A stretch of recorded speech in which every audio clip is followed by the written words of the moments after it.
Some people tense up the moment you walk into the room. You can feel it before anyone says a word. The energy shifts.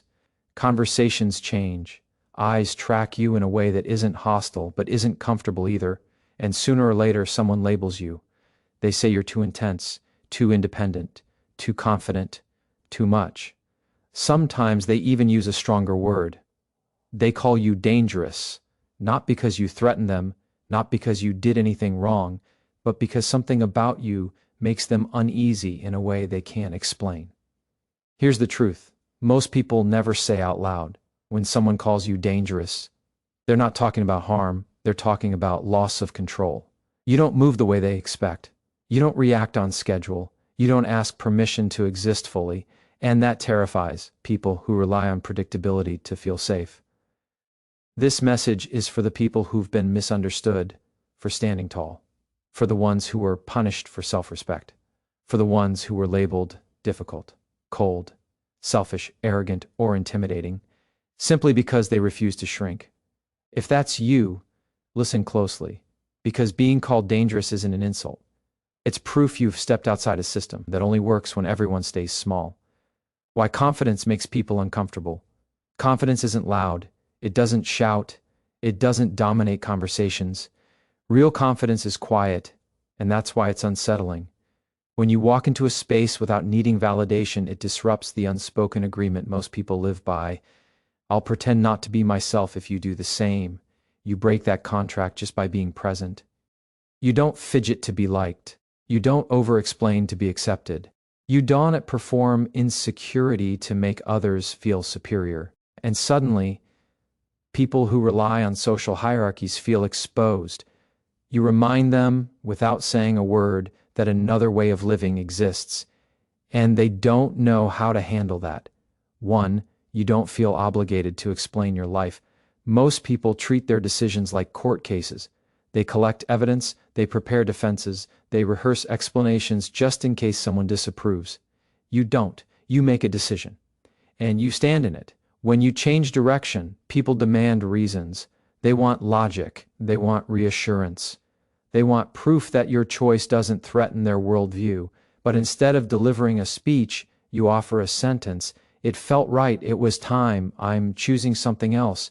And then you stop talking. This drives people insane because they've been trained to believe that every choice requires group approval, that adulthood means defending yourself endlessly, that deviating from the script is irresponsible unless everyone agrees. You've quietly opted out of that belief. You understand something most people never learn. Your life is not a committee decision. You don't owe anyone emotional labor just because they're curious. You don't need witnesses to validate your growth. You don't need consensus to move forward. And when you refuse to explain yourself, people feel powerless, not because you're wrong, but because they can't influence you. 2, you're no longer afraid of disappointing people. This is where many people break. They'll tolerate exhaustion. They'll sacrifice peace. They'll abandon themselves completely. All to avoid one thing, someone being upset with them. You used to be like that too. You said yes when your body screamed no. You showed up when you were drained. You gave more than you had because you didn't want to be seen as selfish. Then one day something shifted. You realized that being liked at the cost of your sanity wasn't kindness, it was self-betrayal. Now, when someone asks for more than you can give, you pause. You choose honesty over approval. You say, I can't, and you don't chase their reaction. Some people don't take it well. They sulk, they guilt trip, they pull away, and for the first time you let them. You don't panic, you don't overcorrect, you don't beg to be forgiven for having limits, because you understand something powerful. Other people's emotions are not emergencies you're required to fix. This is where they start calling you cold, or distant, or dangerous. But the truth is, you've simply stopped setting yourself on fire to keep others warm. 3, you don't need to win every discussion. There was a time when being right felt important. You corrected misinformation, you defended facts, you jumped into debates armed with logic and evidence. And then you notice something. Some people don't want clarity. They want control. They're not searching for truth. They're searching for dominance. Now, when someone confidently says something incorrect, you evaluate the moment. Is this conversation worth my energy? Is this person open to learning or just trying to feel superior? If it's the latter, you disengage, you don't argue, you don't perform intelligence, you don't need to prove anything. You let silence do the work. And that confuses people deeply. They mistake restraint for weakness. They assume you back down. But what they don't realize is that wisdom knows when to walk away. You save your voice for conversations that grow something, not ones that drain you. That calm refusal to engage, that's dangerous to people who rely on chaos to feel powerful. 4. Your growth disrupts comfortable lives. The moment you start evolving, everything changes. You prioritize your health. You discipline your time. You invest in learning. You raise your standards. And suddenly people who once felt close start acting strange. They joke, but it's edged with bitterness. They tease, but there's resentment underneath. You've changed. You're not fun anymore. You think you're better now? What they're really saying is, your growth is forcing me to confront my stagnation. You didn't abandon them. You didn't judge them. You simply moved forward. And that movement shines a light on everything they're avoiding. Some people rise with you. Others try to pull you back. You let them go because you understand that comfort zones don't expand by staying loyal to versions of yourself you've outgrown. That choice to keep growing even when it costs familiarity is why they call you dangerous. 5. You don't turn your pain into a performance.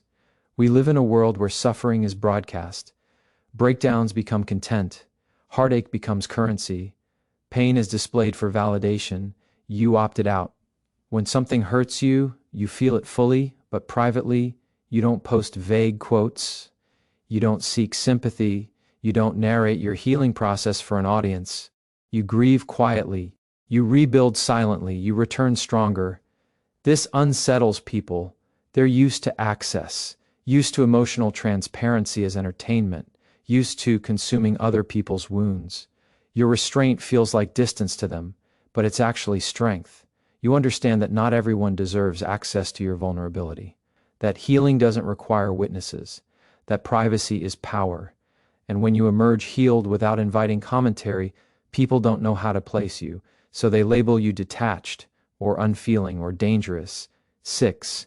You trust your inner signal more than outside noise. Advice comes from everywhere: family expectations, cultural timelines, social pressure. Everyone has a blueprint for how your life should look. But you listen to something quieter, a subtle sign, that says, this isn't right, or this is worth the risk. You've learned that intuition isn't random. It's experience distilled into instinct. You don't always explain it. You don't always justify it. You honor it. And because of that, you avoid paths that look good on paper but feel wrong in your body. This makes you unpredictable. You can't be persuaded by fear. You can't be bullied by expectations. You can't be talked out of what you know deep down. People who depend on external validation can't relate to this, so they call it reckless, or naive, or dangerous. But time keeps proving you right. 7. You stop trying to rescue everyone. This lesson cost you the most. You used to believe love meant sacrifice, that loyalty meant endurance, that caring meant fixing. You poured energy into people who refused to change. You stayed in dynamics that drained you. You mistook exhaustion for virtue. Then reality hit. You realized that no amount of love can save someone who won't save themselves. So you stopped. You stopped explaining bad behavior. You stopped offering endless chances. You stopped confusing empathy with obligation. Some people didn't like that. They benefited from your overgiving. They relied on your patience. They depended on your self-neglect. When you withdrew, they called you selfish, but what you actually did was reclaim your life. You began investing only where there was mutual effort. And to people who profit from your self-abandonment, that looks dangerous. 8. You're comfortable with silence. Silence reveals everything. It exposes insecurity. It unsettles egos. It removes distractions. You don't rush to fill it. In conversation, you pause. In negotiations, you wait. In tension, you stay present. And people talk, they over-explain, they backtrack, they reveal intentions they meant to hide. You observe, you understand that silence isn't emptiness, it's leverage. Most people fear it because it forces self-reflection. You've made peace with it, and that quiet confidence unsettles those who need noise to feel important. 9. You move in silence until it's done. You don't announce your plans early. You don't seek validation for unfinished ideas. You don't invite opinions before momentum exists. You build quietly. While others talk, you work. While others doubt, you test. While others hesitate, you refine. And when you finally reveal what you've been creating, it's already real. No one can dismiss it. No one can derail it. No one can take credit. This makes people uncomfortable because they're used to seeing the process, used to influencing outcomes, used to commentary. Your restraint protects your vision, and that's dangerous to anyone who wants access before results. 10. You walk away without drama. When something no longer serves you, you leave. No spectacle, no revenge, no explanation beyond necessity. You understand that not every ending requires closure. Some doors are meant to close quietly. You prioritize peace over proving a point, and people don't know how to handle that. They expect conflict. They expect emotion. They expect chaos. Your calm exit denies them that. Your absence speaks louder than any argument, and that kind of self-respect is unsettling to those who stay stuck out of fear. 11. You're building a life most people can't imagine. This is the core of it, ALL. You're not chasing approval. You're not performing success. You're not living on autopilot. You're intentional. You value depth over applause, freedom over familiarity, purpose over permission. Your life doesn't fit into neat boxes, and that confuses people who live by rules they never questioned. You're not dangerous because you destroy. You're dangerous because you were awake in a world that benefits from sleepwalking, awake in a culture that rewards conformity, awake in systems built on self-abandonment. And once someone wakes up, they can't be controlled the same way again.